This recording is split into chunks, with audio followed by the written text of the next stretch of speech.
پروردگار بحروں بر، پروردگار بحروں بر۔ اعوذ باللہ من الشیطان الرجیم، بسم اللہ الرحمن الرحیم۔ ان اللہ وملائکتہ یصلون علی النبی یا ایہا الذین آمنوا صلوا علیہ وسلموا تسلیما۔ اللہم صلی علی سیدنا و نبینا و شفیعنا و مولانا محمد وعلی آل محمد وبارک وسلم۔ محترم خواتین و حضرات، السلام علیکم۔ پیام صبح کے ساتھ ایک بار پھر حاضر میں ہوں آپ کا میزبان انیق احمد۔ پیام صبح میں آپ اور ہم جانتے ہیں کہ پیر، منگل، بدھ اور جمعرات ان 4 دنوں میں ہم قرآن کریم کی مختلف آیات پر بات کرواتے ہیں اپنے عہد کے ممتاز علماء سے، ان سے سیکھتے ہیں کہ قرآن کریم کا پیغام کیا ہے اور یہ آیات ہمیں کس کس طرح کس انداز میں روشنی اور ہدایت دے رہی ہیں۔ خواتین و حضرات، علماء کو سلامت رکھے اللہ کہ وہ تشریف لاتے ہیں اور ہمیں قرآن کریم سے قریب کر دیتے ہیں، ہمیں بتاتے ہیں کہ اللہ تعالیٰ اور اللہ کے رسول صلی اللہ علیہ وآلہ وسلم ہمیں بالخصوص اور پوری انسانیت کو بالعموم کیسا دیکھنا چاہتا ہے اور کہاں پر دیکھنا چاہتا ہے۔ خواتین و حضرات، آج ہم اپنے ملک کے ایک ممتاز مفسر قرآن، ایک عالم دین، ممتاز اسکالر سے سیکھیں گے سورہ انعام کی آیت نمبر 125 کے حوالے سے۔ اللہ کیا فرماتا ہے اس آیت میں کہ اللہ جسے ہدایت بخشنے کا ارادہ رکھتا ہے اس کا سینہ دین کے لیے کھول دیتا ہے، اور جسے گمراہی میں ڈالنے کا ارادہ کرتا ہے اس کے سینے کو تنگ کر دیتا ہے۔ کیا اللہ کسی بندے کو گمراہی میں بھی ڈالتا ہے؟ سینہ دین کے لیے کھول دینے سے کیا مراد ہے؟ الم نشرح لک صدرک، ہم ذرا اس بات کو بھی لائیں گے، جوڑیں گے، یہاں اللہ کیا فرما رہا ہے۔ دین کے لیے سینہ کھلنے سے مراد یہ کہ جو احکام شریعت ہوتے ہیں وہ بالکل واضح ہو جاتے ہیں، اس کی روح میں، اس کی فکر میں، اس کو زندگی گزارنے کا طریقہ بالکل آسان نظر آتا ہے اور بڑے شوق اور ذوق سے دین پر عمل کرتا ہے۔ کیا اللہ یہ فرما رہا ہے یہاں؟ پھر اور وہ لوگ کہ جو دین کا تصور آتا ہے ان کے ذہنوں میں تو انہیں ایسا محسوس ہوتا ہے کہ جیسے ان کے سینے کو بھینچا جا رہا ہے۔ اس سے کیا مراد ہے؟ کیا شرعی احکام پر عمل کرنے سے وہ گریزاں رہتے ہیں؟ اللہ یہ بھی فرماتا ہے کہ انہیں ایسا محسوس ہوتا ہے جیسے ان کی روح آسمان کی جانب پرواز کر رہی ہے۔ اللہ اس طرح ناپاکی ان لوگوں پر مسلط کر دیتا ہے جو ایمان نہیں لاتے۔ یہ ناپاکی کیا کفر کی ناپاکی ہے؟ یہ بھی ہم ایک سوال رکھیں گے۔ خواتین و حضرات، ہمارے لیے خوش بختی کی بات تشریف فرما ہیں لاہور میں ہمارے ملک کے ممتاز عالم دین، ممتاز اسکالر، پنجاب یونیورسٹی کے ڈین، محترم ڈاکٹر محمد حماد لکھوی صاحب۔ ڈاکٹر صاحب، بڑا ممنون، بڑا شکر گزار آپ تشریف لائے اور ہمیشہ کی طرح آج بھی ہم آپ سے سیکھیں گے۔ ڈاکٹر صاحب کو خوش آمدید کہتے ہوئے پروگرام کا آغاز اللہ تعالیٰ کے بابرکت نام سے سورہ انعام اور آیت نمبر 125۔ اعوذ باللہ من الشیطان الرجیم، بسم اللہ الرحمن الرحیم۔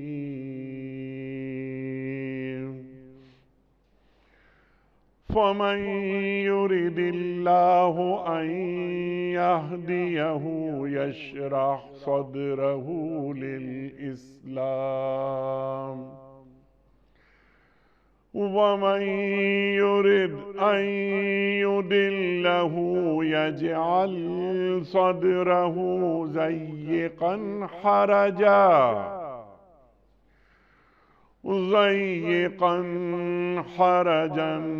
كأنما يصعد ضيقا حرجا كأنما يصعد في السماء كذلك يجعل الله الرجس على الذين لا يؤمنون صدق اللہ العظیم۔ پس جسے اللہ ہدایت بخشنے کا ارادہ کرتا ہے اس کا سینہ اسلام کے لیے کھول دیتا ہے، اور جسے گمراہی میں ڈالنے کا ارادہ کرتا ہے اس کے سینے کو تنگ کر دیتا ہے، اور ایسا بھیجتا ہے کہ اسلام کا تصور کرتے ہی اسے یوں معلوم ہونے لگتا ہے کہ گویا اس کی روح آسمان کی طرف پرواز کر رہی ہے۔ اس طرح اللہ ناپاکی ان لوگوں پر مسلط کر دیتا ہے جو ایمان نہیں لاتے۔ محترم خواتین و حضرات، اس سے پہلے کہ ہم رکھیں آج کے پروگرام کے حوالے سے پہلا سوال، محترم ڈاکٹر محمد حماد لکھوی صاحب کی خدمت میں کل کے پوچھے گئے سوال کا درست جواب، اور آج کا سوال آپ کی خدمت میں۔ کل کا سوال ہمارا یہ تھا کہ قرآن کریم میں ام القریٰ کس شہر کو کہا گیا ہے؟ درست جواب مکہ مکرمہ کو۔ آج کا سوال نوٹ فرما لیجئے۔ کون سا فرشتہ قیامت کے دن سور پھونکے گا؟ حضرت جبرائیل علیہ السلام، یا حضرت اسرافیل علیہ السلام، یا حضرت میکائیل علیہ السلام؟ جو درست جواب آپ سمجھتے ہوں روانہ فرمائیے۔ ہمارے فون نمبرز ہیں 00922134527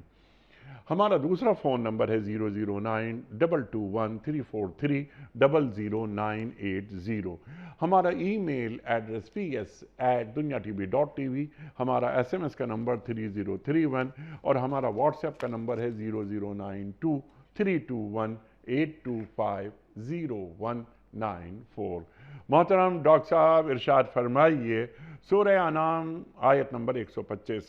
اللہ تعالیٰ فرما رہا ہے کہ جسے میں ہدایت دینے کا ارادہ کرتا ہوں اس کا سینہ دین کے لیے کھول دیتا ہوں۔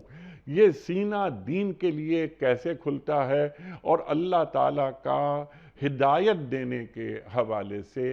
کیا طریقہ ہے، سنت الہی کیا ہے ہدایت کے حوالے سے؟ بسم اللہ الرحمن الرحیم۔ دیکھیں، اللہ کریم نے انسان کو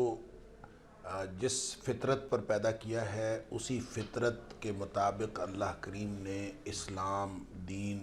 ایک دین فطرت بنا کے اس کو اس ضابطے کا پابند کیا ہے۔ لہذا وہ جو اللہ کریم کا ارشاد ہے کہ فَأَقِمْ وَجْهَكَ لِلدِّينِ حَنِيفًا فِطْرَةَ اللَّهِ الَّتِي فَطَرَ النَّاسَ عَلَيْهَا، سبحان اللہ۔ اور یہ جو اللہ تعالیٰ نے فطرت بنائی ہے اسی کے مطابق اپنا چہرہ اپنے اس دین کی طرف پھیر لو، اسی پر قائم رہو۔ سبحان اللہ۔ اور پھر ساتھ یہ فرمایا کہ لا تبدیل لخلق اللہ۔ ہم جو کہتے ہیں کہ پرانے زمانے کی بات اور تھی، جدید زمانے کی اور تھی، بات ہے، مشرق کی بات اور ہے، مغرب کی بات اور ہے، تو اللہ تعالیٰ فرماتا ہے لا تبدیل لخلق اللہ، اللہ کی خلقت کے اندر کوئی تبدیلی نہیں ہوئی، اور اللہ ہی جانتا ہے، جو بنانے والا ہے وہ سب سے زیادہ خوب جانتا ہے۔ ذالک الدین القیم، یہی تو سادہ دین ہے، اور ولیکن اکثر الناس لا یعلمون، اور اکثریت لوگوں کی اس سادہ سے اصول کو نہیں جانتی۔ یہ سادہ سا اصول اگر سمجھ میں آ جائے کہ دین دین فطرت ہے، تو اس کا مطلب یہ ہے کہ یہ دین ان الدین یسر، حدیث میں آتا ہے کہ یہ دین آسان ہے۔ اس کا مطلب یہ ہوا کہ کوئی شخص جس کی فطرت بگڑی ہوئی نہ ہو اور وہ اپنی اسی اصل فطرت کے اوپر قائم ہو جس فطرت پر اللہ نے انسانوں کو بنایا ہے، تو اس جو صحیح اور سلامت فطرت والے شخص کے لیے دین پر چلنا اتنا ہی آسان ہے جیسے اللہ نے اس کا سینہ اسلام کے لیے کھول دیا ہو۔ اور یہ جو سینہ کھولنا ہے اس کا تعلق انسان کی فطرت کے ساتھ ہے، اور جب انسان اس فطرت سے ہٹ جاتا ہے، کیونکہ اللہ کریم نے بہت سادہ سی یہ بات قرآن میں اس طرح سے بھی سمجھا دی کہ وَمَا جَعَلَ عَلَيْكُمْ فِي الدِّينِ مِنْ حَرَجٍ، کہ اللہ نے دین کے اندر کوئی تنگی نہیں رکھی ہوئی، یعنی دین اپنے اوریجنل نوعیت کے اعتبار سے اور انسان اپنی بناوٹ اور اپنی خلقت کے اعتبار سے اس کے اندر اس قدر سنکرونائزیشن ہوئی ہے کہ جب کوئی شخص اس دین پر چلنا چاہتا ہے تو اس کے لیے اتنا ایک کھلا راستہ ہوتا ہے کہ والذین جاہدوا فینا لنہدینہم سبلنا، جس طرح کوئی بھی شخص ہمارے راستے میں کوشش کرتا ہے اس کے لیے راستے کھول دیتے ہیں۔ تو اصل میں اس کا تعلق اس پس منظر کے ساتھ ہے کہ اللہ نے جو انسان کو اس کا دل بنا کے اس کی فطرت بنا کے جس طرح کا پیدا فرمایا تھا، اگر انسان آلودگیوں میں مبتلا نہ ہو، شرک کی آلودگیاں، نفاق کی آلودگیاں اور کفر کی آلودگیاں، وہ اس دل کو اگر اس سے پاک رکھے تو پھر وہ راستہ کھلا ہے، وہ صاف ہے، اس تک پہنچنے کے لیے کوئی اس کو مسئلہ نہیں ہے۔ وہ تو اللہ تعالیٰ نے اوریجنلی اس کو بنایا ہی ایسا ہے۔ البتہ وہ شخص جو آلودگیوں میں مبتلا ہو جاتا ہے پھر اس کے لیے کیفیت وہ دوسری ہو جاتی ہے جو آیت کے اگلے حصے میں بیان کی، کہ پھر اس کے لیے وہ انتہائی تنگ راستہ ہو جاتا ہے اور اللہ تعالیٰ جیسے اس کے دل کو تنگ کر دیتا ہے، اور پھر ضیقاً بھی فرمایا، حرجاً بھی فرمایا، اور کانما یصعد الی السماء بھی فرمایا۔ یہ تینوں جو اصل میں ڈیفرنٹ ڈگریز ہیں یا ڈیفرنٹ سٹیپس ہیں جو بتائے گئے ہیں۔ ضیقہ کا مطلب ہے تنگ ہو جاتا ہے، حرجہ جو ہے یہ تنگی کی ایک اگلی کیفیت کا نام ہے، کیونکہ عربی زبان میں حرج یا حرجہ اس درخت کو کہا جاتا ہے جو انتہائی گھنے اور شدید قسم کے گھنے درختوں کے اندر موجود ہو اور وہاں تک کوئی نہ پہنچے۔ علامہ ابن کثیر علیہ الرحمہ نے حضرت عمر فاروق رضی اللہ تعالیٰ عنہ اور ایک چرواہے کا باہمی مکالمہ بھی اس آیت کے ذیل میں نقل کیا ہے کہ وہ فرماتے ہیں کہ حضرت عمر فاروق رضی اللہ تعالیٰ نے اس چرواہے سے پوچھا کہ آپ لوگ ہرجہ کس کو کہتے ہیں؟ تو اس نے کہا ہم ہرجہ ایسے درخت کو کہتے ہیں جہاں تک نہ کوئی انسان پہنچ سکے، یعنی وہ ان اچیویبل ہو، اور نہ ہی کوئی جانور پہنچ سکے، نہ ہی وہاں تک کوئی وحشی پہنچ سکتا ہے، یعنی جو ان اچیویبل ٹارگٹ ہوتا ہے اس کو ہم حرج کہتے ہیں۔ تو کوئی شخص جو دنیاوی آلودگیوں میں پھنس جاتا ہے، شرک، کفر اور نفاق کی آلودگیوں میں پھنس جاتا ہے، اس کے لیے یہ دین گویا ان اچیویبل ہو جاتا ہے۔ اور پھر اس کی اگلا سٹیپ جو ہے سمجھانے کے لیے یہ فرمایا کہ انما یصعد الی السماء، ایسے ہے جیسے اس کو آسمان پر چڑھنا پڑ گیا ہے، اور آسمان پر چڑھنا ظاہر ہے کہ وہ ہر اعتبار سے، ہر پہلو کے اعتبار سے مشکل ہے۔ ایک تو چڑھائی کے لیے ویسے اس کو جو اسباب اور عوامل میسر ہونے چاہیے وہ انتہائی مشکل سے میسر آتے ہیں، اور پھر دوسرا یہ ہے کہ اوپر جیسے جیسے جائے گا آکسیجن کی کمی ہوتی جائے گی، اور جیسے اس کا دم گھٹ رہا ہے اور وہ شخص موت کے منہ میں جا رہا ہے وہ اس کو یہ محسوس ہوگا۔ تو یہ تینوں قسم کے سٹیپ گویا تنگی کے ایک تصویر کشی ہے جو وہ شخص محسوس کرتا ہے جس کی فطرت بگڑی ہوئی ہے، اور وہ اسلام پر چلنے میں یہ بگڑی ہوئی فطرت والا انسان یہ کیفیت محسوس کرتا ہے۔ اس کا مطلب یہ ہرگز نہیں ہے فطرت بگڑی ہوئی ہے، تو جو بھی بچہ پیدا ہوتا ہے وہ اللہ کی فطرت پر پیدا ہوتا ہے، جیسے ابھی آپ نے فرمایا۔ ڈاکٹر صاحب میرا سمپل سوال آپ کی خدمت میں یہ ہے کہ یہاں اللہ تعالیٰ فرما رہا ہے کہ جسے اللہ ہدایت بخشنے کا ارادہ کر لے، ایک تو ہدایت کو کھول دیجئے گا، اور اللہ ہدایت من جانب اللہ ہی ہوتی ہے، اِنَّ هُدَى اللَّهِ هُوَ الْهُدَى، ہدایت بس وہی جو اللہ کی طرف سے ہو۔ یہاں ایک سوال پیدا ہوتا ہے عام لوگوں کے ذہنوں میں، وہ سوال یہ پیدا ہوتا ہے کہ اللہ جس کو ہدایت دینے کا ارادہ کرتا ہے اس کا سینہ دین کے لیے کھول دیتا ہے، اور جس کو گمراہی کی طرف لے جانا ہوتا ہے اللہ کو تو اس کے سینے کو بھینچ دیتا ہے، جو آپ نے وضاحت فرمائی۔ تو جب ہدایت اور گمراہی اللہ کی طرف سے ہے، اللہ کا ارادہ ہے کہ اسے میں ہدایت دوں گا، اسے میں گمراہی دوں گا، سینہ اس کا بھینچ دوں گا، تو ایک بندے کا قصور کیا؟ میری قسمت میں، میرے مقدر میں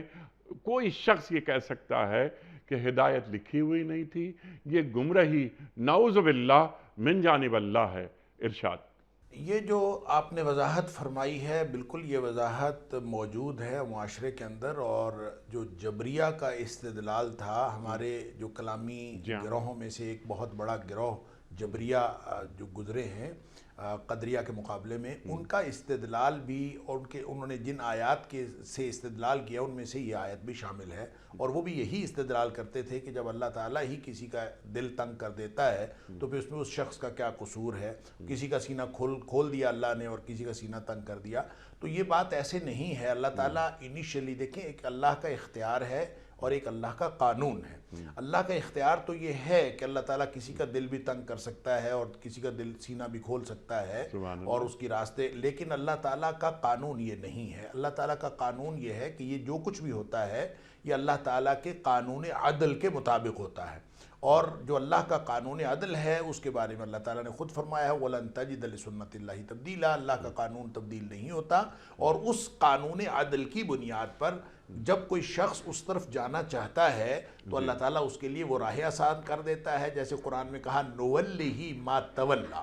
جس طرف انسان جانا چاہتا ہے ہم اس کو لے جاتے ہیں۔ یہ اللہ تعالیٰ اسباب مہیا کر دیتا ہے ہر اس طرف کی جس طرف وہ جانا چاہتا ہے، لہٰذا جیسے ختم اللہ علی قلوبہم شروع میں فرمایا سورہ بقرہ کے اندر کہ اللہ تعالیٰ ان کے دلوں پر مہر لگا دیتا ہے، مہر لگا دی اللہ نے، تو اللہ تعالیٰ جب مہر لگاتا ہے تو اس میں بھی یہ بہانہ کیا جا سکتا ہے جب اللہ نے مہر لگا دی تو وہ جو مہر لگتی ہے وہ بھی، اور یہ جو سینہ تنگ ہوتا ہے یہ بھی اللہ تعالیٰ انیشلی بغیر کسی سبب کے نہیں کرتا، بلکہ یہ اللہ کے قانون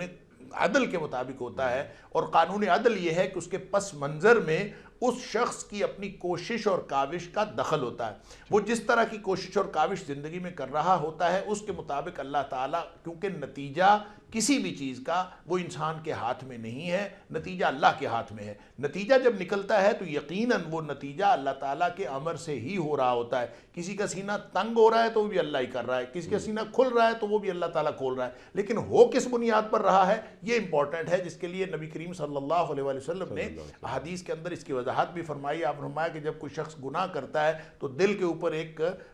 سیاہ نقطہ لگ جاتا ہے، اب وہ جو سیاہ نقطہ لگتا ہے اس سیاہ نقطے کو اگر اس کے بعد نیکیاں کرنا شروع کر دے تو وہ سیاہ نقطہ ختم ہو جاتا ہے، لیکن اس کے بعد پھر اگر گناہ کرتا ہے تو ایک اور نقطہ لگ جاتا ہے، پھر ایک اور نقطہ لگتا ہے، کرتے کرتے پورا دل سیاہ ہو جاتا ہے۔ اب وہ جو دل سیاہ ہوا اصل میں تو وہ اس وجہ سے ہوا کہ اس کے پیچھے گناہ تھے، اس کے پیچھے خطائیں تھیں، لیکن جب دل کو بالکل پورا دل سیاہ ہو گیا اب گویا اس کے اوپر مہر لگ گئی، اور اس کے اوپر ایک نبی کریم صلی اللہ علیہ وسلم فرمایا یہ زنگ ہے جو دلوں کے اوپر چڑھ جاتا ہے، اور پھر یہ ایسی ہی کیفیت بن جاتی ہے جیسے قرآن کہتا ہے ختم اللہ علی قلوبہم۔ لہٰذا یہاں جو سوال آپ نے کیا ہے یہ جبریہ کا استدلال تو ہے اس سے، لیکن یہ استدلال بالکل غلط ہے، اس لیے کہ اللہ تعالیٰ اگر خود سے چاہتا ہوتا، قرآن میں کئی دفعہ اللہ تعالیٰ نے فرمایا ہے کہ اللہ تعالیٰ خود ہدایت دینا چاہے تو ہر ایک کو ہدایت دے سکتا ہے، یہ اللہ کا قانون، یہ اللہ تعالیٰ کی قدرت کا، اللہ تعالیٰ کی قدرت کا اظہار ہے، اللہ تعالیٰ کے قوت اور اختیار کا اظہار ہے، لیکن قانون اللہ کا یہ ہے۔ مثلاً یہ اس کو میں یوں کہوں کہ ایک اللہ کی قدرت یہ ہے کہ اللہ چاہے تو مشرق سے سورج نکال لے، مغرب سے نکالے، شمال سے نکالے، جنوب سے نکالے، لیکن اللہ کی سنت یہ ہے کہ وہ مشرق سے نکالتا ہے، مغرب میں غروب کرتا ہے، یہ اللہ کی سنت ہے، یہ اللہ کا قانون ہے۔ اسی طرح اللہ چاہے تو کسی کا سینہ تنگ کر سکتا ہے، کسی کا سینہ کھول سکتا ہے، لیکن اس کا قانون عدل یہ ہے کہ وہ سینہ کھولتا ہے تو اس کے لیے والذین جاہدوا فینا لنہدینہم سبلنا، جو ہمارے راستے میں کوشش کرتے ہیں اس کے لیے ہم راستے کھول دیتے ہیں، اور جو شخص اس کے راستے میں کوشش نہیں کرتا تو پھر اس کے لیے اللہ تعالیٰ اس کا سینہ تنگ کر دیتا ہے۔ ظاہر اس کا رستہ اور ہے، اس نے رستہ اور اپنا لیا، اب دو رستے ہیں، انا ہدیناہ السبیل اما شاکرا و اما کفورا، دو راستے ہم نے بتا دیے ہیں، چاہے وہ ادھر جانے والا بن جائے چاہے ادھر جانے والا بن جائے، فمن شاء فلیؤمن ومن شاء فلیکفر، جو چاہے مومن بن جائے جو چاہے کافر بن جائے، تو جو کافر بن گیا اس کے لیے پھر سینہ تنگ ہو جاتا ہے، اور پھر اس کے لیے سارے معاملات اس طرح سے تنگ ہو جاتے ہیں۔ لہٰذا آپ اس کو سادہ ایک فکرے میں اگر اس کا جواب کہیں تو وہ یہ ہے کہ یہ جو کچھ ہوتا ہے، سینہ کھلتا ہے یا سینہ تنگ ہوتا ہے،